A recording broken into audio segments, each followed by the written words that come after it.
Senator Rubio, this is Jeff Phillips. He's an attorney. He says he likes Donald Trump, still has not made up his mind. Jeff, welcome. Thank you. Jeff. Hi. Dr. Ben Carson mentioned before you came out here that the GOP may not have learned its lesson in 2012 regarding infighting, especially in the primary. This primary has been as contentious as any I've seen in the 45 years I've been watching politics.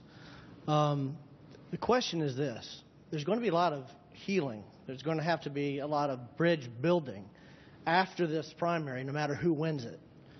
And I would like to know what you would do and what you have done in the past to show that you have the ability not only to unify the Republican Party, but unify the American people well enough to win the general election? That's a great question. First of all, I think we need to remember that in this country we're blessed, that we have, in this country, we saw through elections what other countries saw through civil wars.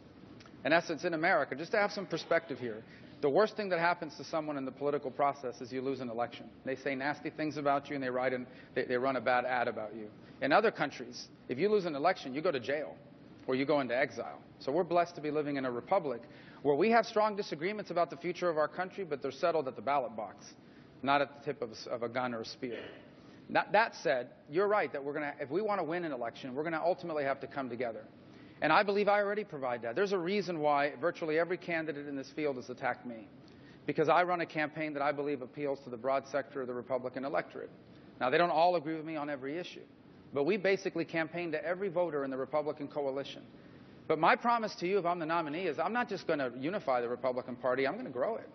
We're going to take our message to people that haven't voted for Republicans in a long time. And they haven't voted for us because the left and the Democrats have told them that the Republican Party is the party of the rich people, and the Democrats are the party of the working people. That's one of the biggest lies in American politics. The Democratic, which today is led, apparently according to the polls, by a avowed Democratic socialist, has become a far-left party. And they're the party of big government. Big government hurts people that are trying to make it.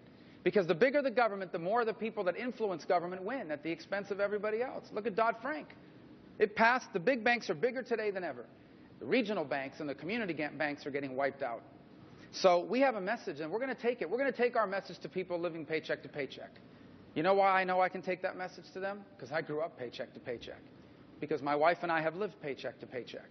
Because I've written a check on Wednesday knowing that the money doesn't get there till Friday, so I date it Saturday. I've had to do that. I know what that feels like. We're going to take our message to young Americans struggling under thousands of dollars in student loan debt. We're going to be the party of the single mom that is struggling to raise her children on $11 an hour, because we're going to be the party that makes it easier for her to go back to school and get the degree that allows her to find a better paying job. We're going to take our message to parents raising their children in the 21st century, because my wife and I are raising 4 children right now. We know how hard it is to instill in our children the values that they teach in our church instead of the values that the culture tries to ram down our throat. My goal is not just to unify the party, but to grow it and ultimately to unify our country. That doesn't mean everyone's going to agree with me on everything, but I'm going to be a president for all Americans. Even the people that don't vote for me, I'm going to cut their taxes too. I'm going to be a president for all Americans, because an American president has to love the American people, even those that don't love you back. And that's what I intend to do.